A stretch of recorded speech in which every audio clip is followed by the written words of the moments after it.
I want to touch back on branding, but I also wanted to touch, you're a free agent. Um, Yes.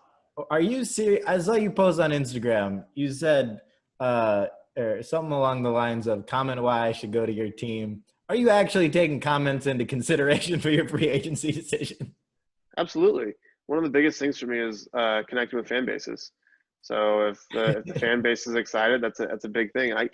I want to be happy. I want to enjoy playing baseball, and one of the things I enjoy most is connecting with fans and the interaction there. The comments I get on the vlog, the requests I get at social media on social media, seeing fans out of the stadium. That was one of the worst things about coronavirus is there was no fans to interact with in the stadium, no autographs to sign, no people to talk to. Um, so yeah, and fans know their team, they know their city, they know like some of the cool stuff about it that like you don't hear in a pitch from a front office. It's like, hey, here's our coaches, here's our information, here's the contract size and the money and whatever. But, like, you don't know the pulse of the fan base. You don't know what makes a Yankee fan and what makes them different than a Mets fan. These fan bases have identities, and the players need to fit that identity of the fan base. Otherwise, there'll be a disconnect there.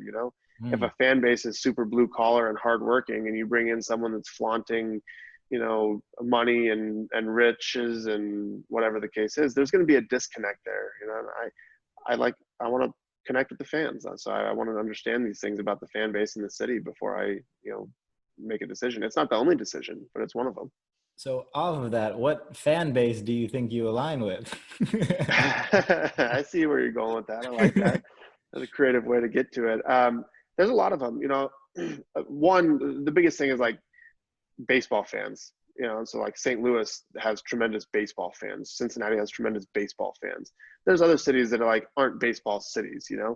Um, but like Boston fan base is so passionate about their sports. You look at like every time you play in Fenway, like it's packed, and the traditions surrounding just baseball there. I mean, the Yeah. Cubs before they were before this kind of current group of players, like back in 2014 or whatever, like they weren't that good, but there's 40,000 people there at noon on a Wednesday. The Cubs fan base is different than the White Sox fan base. The White Sox fans, like the stadium, they'll be good, and the stadium will be relatively empty. They'll draw 5,000 people. So it's like, what do you have to do as a player to identify with that fan base if they're not going to be out of the stadium versus the Cubs, like they're all out of the stadium. Um, so yeah, those are some of the things that I look for. I think the Mets fans are making a huge push on social media. They're excited right now and excited for baseball. That's one of the biggest things that I look for. So Angels fans have been the same way. They're like all in my mentions with photoshops and stuff like that. I I've love noticed them quite a bit too. So those are the two so far that kind of stand out to me.